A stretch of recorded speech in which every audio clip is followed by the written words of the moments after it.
ನಮಸ್ತೆ ಎಲ್ಲರಿಗೂ. ಅಕ್ಕರೆ ಕೊಟ್ಟಿಯೂರು ವೈಶಾಖ ಮಹೋತ್ಸವ ಎಂಬುದು 28 ದಿವಸಗಳ ಕಾಲ ವಿವಿಧ ವಿಶಿಷ್ಟ ಆಚರಣೆಗಳ ಮೂಲಕ ನಡೆಯುವಂಥದ್ದು. 28 ದಿವಸ ಅಂದರೆ ಪುರಾಣ ಕಾಲದಲ್ಲಿ ನಡೆದ ದಕ್ಷಯಾಗವನ್ನು ಸಂಕೇತಿಸುತ್ತದೆ. ದಕ್ಷಯಾಗವು 28 ದಿವಸಗಳು ನಡೆದಿದೆ ಎಂಬ ನೆಲೆಯಲ್ಲಿ ವೈಶಾಖ ಮಹೋತ್ಸವವನ್ನು ಕೂಡ ದಕ್ಷಯಾಗ ಎಂಬ ನಂಬಿಕೆಯಲ್ಲಿ ಆಚರಿಸಲಾಗ್ತಾ ಇದೆ. 28ನೇ ದಿವಸ ಅಂದರೆ ವೈಶಾಖ ಮಹೋತ್ಸವದ ಕೊನೆಯ ದಿನ ವಿಭಿನ್ನವಾದ ವೈಶಿಷ್ಟ್ಯಪೂರ್ಣವಾದಂತಹ ವಿವಿಧ ಪೂಜಾ ವಿಧಿವಿಧಾನಗಳನ್ನು ನಡೆಸುವುದರ ಮೂಲಕ ಈ ಎಲ್ಲ ಪ್ರಕ್ರಿಯೆಗಳನ್ನು ನೋಡಬಹುದಾಗಿದೆ.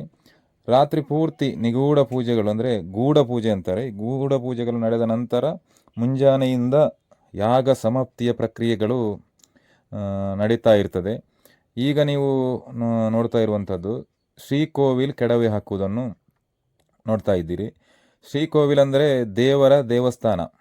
ದೇವರ ದೇವಸ್ಥಾನವನ್ನು ತೆಗೆಯುವಂಥ ಪ್ರಕ್ರಿಯೆಯನ್ನು ನೋಡ್ತಾ ಇದ್ದೀರಿ. ಶ್ರೀಗಂಧ ಮತ್ತು ಕುಂಕುಮದ ಮಿಶ್ರಣದಿಂದ ಮಾಡಿರುವಂತಹ ಪವಿತ್ರವಾದ ನೀರಿನಿಂದ ಸ್ವಯಂಭೂ ಶಿವಲಿಂಗದ ಮೇಲೆ ಅಭಿಷೇಕ ಮಾಡಲಾಗ್ತದೆ. ಇದನ್ನು ಕಲಬಾಟ ಅಥವಾ ಕಲಬಾಭಿಷೇಕ ಎನ್ನುತ್ತಾರೆ. ಈ ಕಲಬಾಭಿಷೇಕ ನಡೆಯುವ ಮುಂಚೆ ಅಂದರೆ ಲಿಂಗದ ಮೇಲೆ ಸ್ವಯಂಭೂ ಲಿಂಗದ ಮೇಲೆ ಅಭಿಷೇಕ ಮಾಡುವ ಮುಂಚೆ, ಕಲಬಾಭಿಷೇಕ ಮಾಡುವ ಮುಂಚೆ ಶ್ರೀಕೋವಿಲನ್ನು ಕೆಡವಿ ತಿರುವಂಜಿರದ ಪಶ್ಚಿಮ ಭಾಗಕ್ಕೆ ಹಾಕ್ತಾರೆ. ಮೊದಲು ದೇವಸ್ಥಾನದ ಮುಖಮಂಟಪವನ್ನು ಕೆಡವಲಾಗ್ತದೆ. ಹರಿಗೋವಿಂದ ನಾಮಸ್ಮರಣೆ ಮಾಡುತ್ತಾ ಮುಖಮಂಟಪ ಅದನ್ನು ಏನಿದೆ ಅಂದರೆ ಗರ್ಭಗುಡಿಯ ಎದುರು ಭಾಗದಲ್ಲಿರುವ ಮುಖಮಂಟಪವನ್ನು ಮೊದಲು ಕೆಡವಿ ಹಾಕ್ತಾರೆ. ಆ ನಂತರ ಮುಖಮಂಟಪ ಕೆಡವಿ ಹಾಕಿದ ನಂತರ ಗರ್ಭಗುಡಿಯ ಮೇಲಿನ ಚಾವಣಿಯನ್ನು ಮತ್ತು ಗರ್ಭಗುಡಿಯ ಮಂಟಪವನ್ನು ತೆಗೆಯುವ ಪ್ರಕ್ರಿಯೆ ಆರಂಭ ಆಗ್ತದೆ. ಒಂದು ರೀತಿಯಲ್ಲಿ ದೇವಸ್ಥಾನವನ್ನು ತೆಗೆಯುವ ಪ್ರಕ್ರಿಯೆ ಎಂದು ಹೇಳಬಹುದು. ಪ್ರಮುಖ 4 ಕಂಬಗಳನ್ನು ತೆಗೆದ ನಂತರ ನಿಧಾನವಾಗಿ ಎಚ್ಚರಿಕೆಯಿಂದ ಗರ್ಭಗುಡಿ ದೇವಸ್ಥಾನವನ್ನು ತೆಗಿತಾರೆ. ಈ ಎಲ್ಲ ಪ್ರಕ್ರಿಯೆಯನ್ನು ಹಕ್ಕುದಾರ ಮನೆತನದ ಬ್ರಾಹ್ಮಣರೇ ನೆರವೇರಿಸಿಕೊಡ್ತಾರೆ.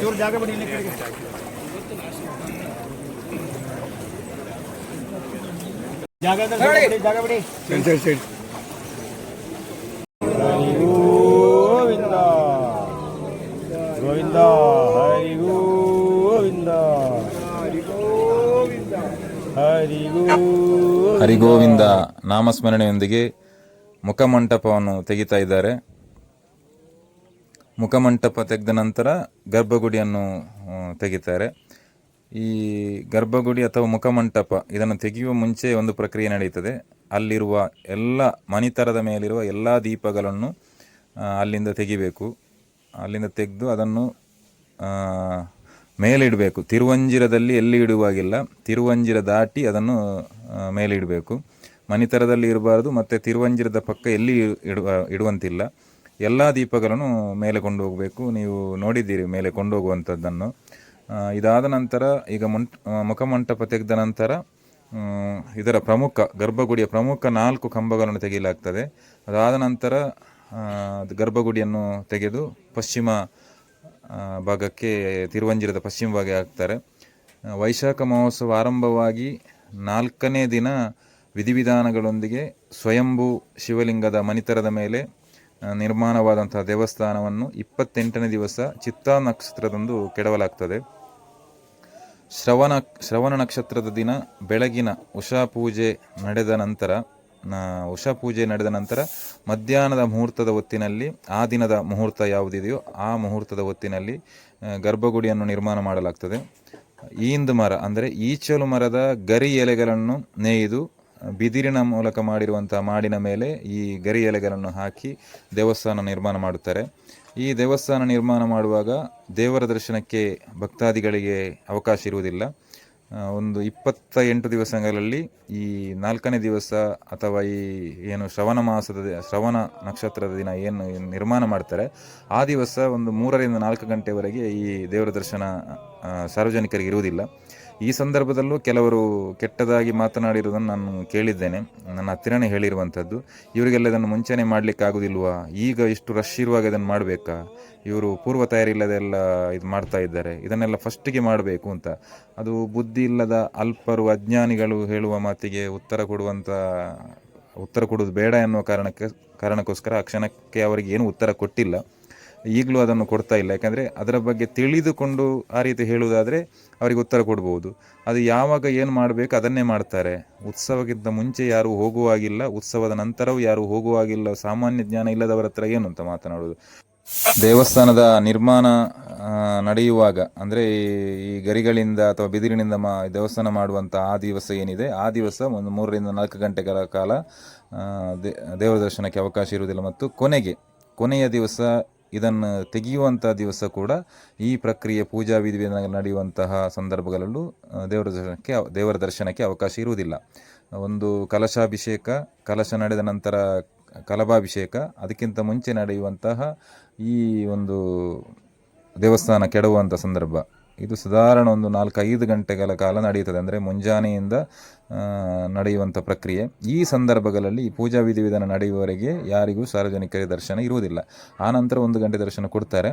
ಇದನ್ನು ಎಲ್ಲ ತಿಳಿದು ಇದು ನೋಡುವುದು ನಮ್ಮ ಸೌಭಾಗ್ಯ ಅಂದುಕೊಂಡು ಇದನ್ನು ನೋಡಿದರೆ ಅದು ಕೂಡ ಒಂದು ಪುಣ್ಯ ಫಲ ಸಿಗಬಹುದು. ಅದನ್ನು ಹೊರತು ನಮಗೆ ದರ್ಶನಕ್ಕೆ ಅವಕಾಶ ಕೊಡಬೇಕು, ಅದೆಲ್ಲ ನಮಗೆ ಅಗತ್ಯ ಇಲ್ಲ ಎನ್ನುವವರಿಗೆ ಇದರ ಮಹತ್ವ ತಿಳಿದಿಲ್ಲ. ಏನು ಮಾಡೋದು, ಅವರವರ ಕರ್ಮ ಅವರವರಿಗೆ. ಇದರ ಬಗ್ಗೆ ನೋಡುವಂಥದ್ದು ನಮ್ಮ ಸೌಭಾಗ್ಯ ಎನ್ನುವರು ತುಂಬ ಜನ ಇದ್ದಾರೆ. ಇದು ಹಾಕುವ ದಿವಸ ನಾನು ನೋಡಿದರೆ ಮತ್ತೆ ತೆಗೆಯುವ ದಿವಸ ನೋಡಬೇಕು ಅನ್ನೋ ನಂಬಿಕೆಯವರು ತುಂಬ ಜನ ಬಂದು ಕಾದಿರ್ತಾರೆ. ಗರ್ಭಗುಡಿಯನ್ನು ಮೊದಲು 4 ಕಂಬಗಳನ್ನು ತೆಗೆದ ನಂತರ, ಕೆಳಗಿನ ಎಲ್ಲ ಕಂಬಗಳನ್ನು ತೆಗೆದ ನಂತರ ಮೇಲಿನ ಮಾಡನ್ನು 1 ಸುತ್ತು ಬಂದು, ಅಂದರೆ ಅವರು ಎತ್ತಿಕೊಂಡೇ 1 ಸುತ್ತು ಬಂದು ಆಮೇಲೆ ಅದನ್ನು ಪಶ್ಚಿಮ ತಿರುವಂಜಿರಕ್ಕೆ ಬಿಸಾಡ್ತಾರೆ. ಈ ಪ್ರಕ್ರಿಯೆ ನಡೆಯುವಾಗ ಸ್ವಯಂಭೂ ಶಿವಲಿಂಗದ ಮೇಲೆ ಇದರ ಗರಿಗಳು ಬೀಳದಂತೆ ಅರ್ಚಕರು ಅದರ ಮೇಲಿಗೆ ರಕ್ಷಾ ಕವಚವಾಗಿ ನಿಂತಿರ್ತಾರೆ. ಅದನ್ನು ಆಚೆ ಕಡೆ ಕೊಂಡೋದ ಮೇಲೆ ಅವರು ಎದ್ದು ನಿಲ್ತಾರೆ ಅಲ್ಲಿಂದ. ಇದಾದ ನಂತರ ಒಟ್ಟಿಗೆ ಹರಿಗೋವಿಂದ ನಾಮಸ್ಮರಣೆ ಮಾಡುತ್ತಾ ಇದನ್ನು ತಿರುವಂಜಿರದ ಪಶ್ಚಿಮ ಭಾಗಕ್ಕೆ ಒಟ್ಟಾಗಿ ಎಸೆಯುತ್ತಾರೆ. ತುಂಡು ತುಂಡಾಗಿ ಮಾಡುವುದಲ್ಲ, ಇಡೀ ಮಾಡನ್ನು ಒಟ್ಟಿಗೆ ಎಸೆಯುವಂಥ ಒಂದು ಕ್ಷಣವನ್ನು ನೀವು ಈಗ ನೋಡ್ಬೋದು. ಇದಾದ ನಂತರ ಆ ಗರಿ ಎಲೆಗಳು ಏನು ಬಿದ್ದಿರ್ತದೆ ಅದನ್ನು ಕೂಡ ಹೆಕ್ಕಿ ನೀರಿಗೆ ಹಾಕ್ತಾರೆ ತಿರುವಂಜಿರದ. ಅದಾಗಿ ನಂತರ ಒಂದು ಪೂಜಾ ವಿಧಿವಿಧಾನ ನಡೆಯುತ್ತದೆ. ಕಲಶ ನಡೆಯುವ ಮುಂಚೆ ಮಣಿತರದ ಮೇಲೆ ನೀರು ಹಾಕಿ ಸ್ವಚ್ಛಗೊಳಿಸಲಾಗುತ್ತದೆ. ಸ್ವಚ್ಛಗೊಳಿಸಿದ ನಂತರ ಎಲ್ಲ ನೀರು ಹಾಕಿ ಸ್ವಚ್ಛಗೊಳಿಸಿದ ನಂತರ ಅಲ್ಲಿ ಕಲಶ ಆರಂಭ ಆಗುತ್ತೆ. ಈಗ ನೀವು ನೋಡ್ತಾ ಇದ್ದೀರಿ ಇದೆಲ್ಲ ದೀಪಗಳು ತಿರುವಂಜಿರದ ಅಲ್ಲಿ ಮಣಿತರದ ಮೇಲೆ ದೇವರ ಮುಂದೆ ಇದ್ದಂತಹ ದೀಪಗಳು. ಈ ಎಲ್ಲ ದೀಪಗಳನ್ನು ಮೇಲೆ ತಂದಿಟ್ಟ ಮೇಲೆಯೇ ಗರ್ಭಗುಡಿಯನ್ನು ಮತ್ತು ಮುಖಮಂಟಪವನ್ನು ತೆಗೆಯುವ ಕಾರ್ಯ ನಡೆಯುತ್ತದೆ. ಎಲ್ಲರಿಗೂ ದೇವರು ಅನುಗ್ರಹ ಮಾಡಲಿ, ಮಹಾದೇವನ ಎಲ್ಲರಿಗೂ ಒಳ್ಳೆಯದನ್ನು ಮಾಡಲಿ. ಹರ ಹರ ಮಹಾದೇವ.